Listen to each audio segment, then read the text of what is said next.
اب آپ بتائیں بغیر فقہا کے اور فقہ کے کیسے آپ ڈیسائیڈ کر سکتے ہیں کہ یہاں پہ کیا مطلب ہے؟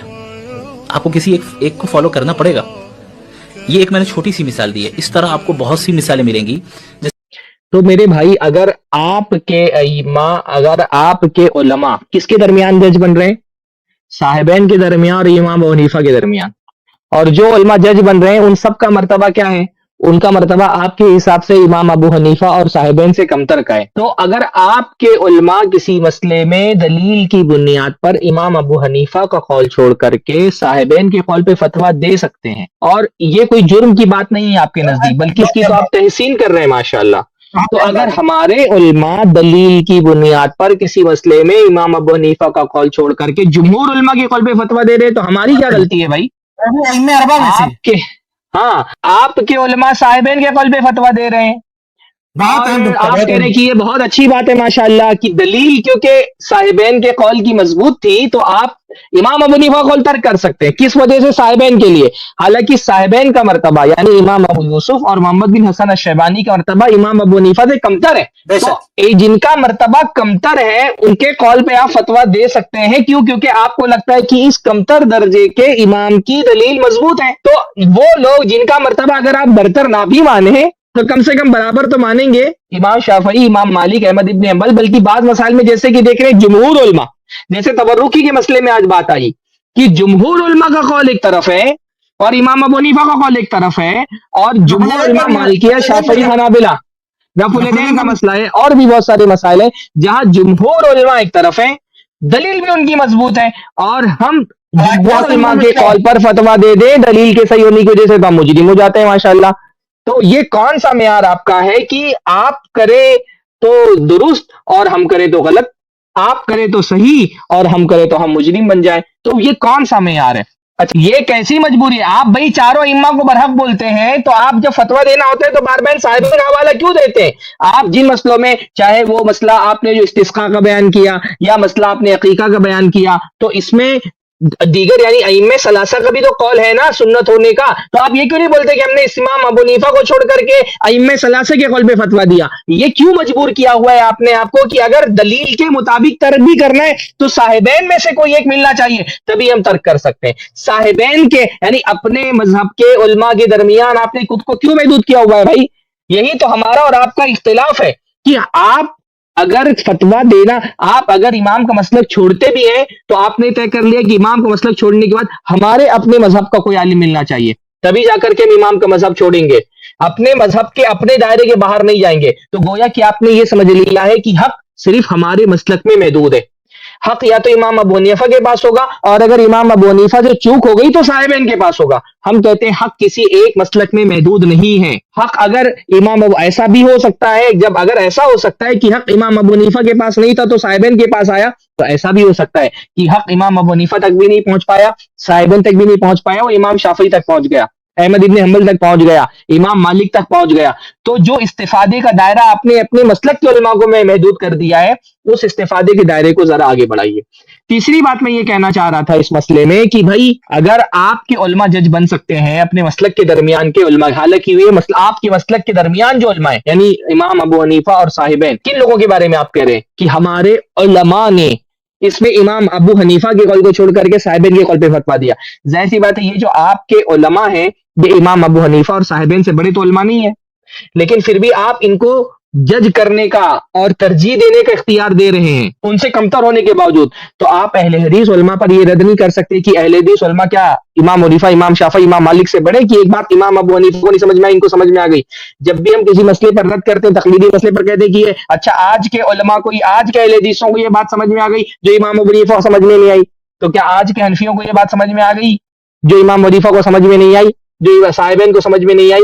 تو جو نچلا طبقہ ہے اس میں آپ بھی اختیار دے رہے ہیں ترجیح کا، پر آپ نے جو ترجیح کا اختیار دیا ہے وہ اپنے مسلک کے درمیان میں رہ کر کے دیا ہے. ہم کہتے ہیں ترجیح کے اس اختیار میں اہل علم یہاں وسعت ہے. اگر کسی مسئلے میں امام ابو حنیفہ کی بجائے صاحبین کے قول کو ترجیح دے سکتے ہیں آپ کے علماء، تو ہمارے علماء کسی مسئلے میں حنفی مسلک کی بجائے امام شافعی کے قول کو بھی ترجیح دے سکتے ہیں انشاءاللہ تعالیٰ. آج بھی بہت سارے مسائل میں یہ چپکے سے احتیاط کرتے پھرتے ہیں جب مسئلہ آتا ہے. ان کو ضد یہ ہے کہ بس کوئی اہل حدیث ہماری اصلاح نہ کرے.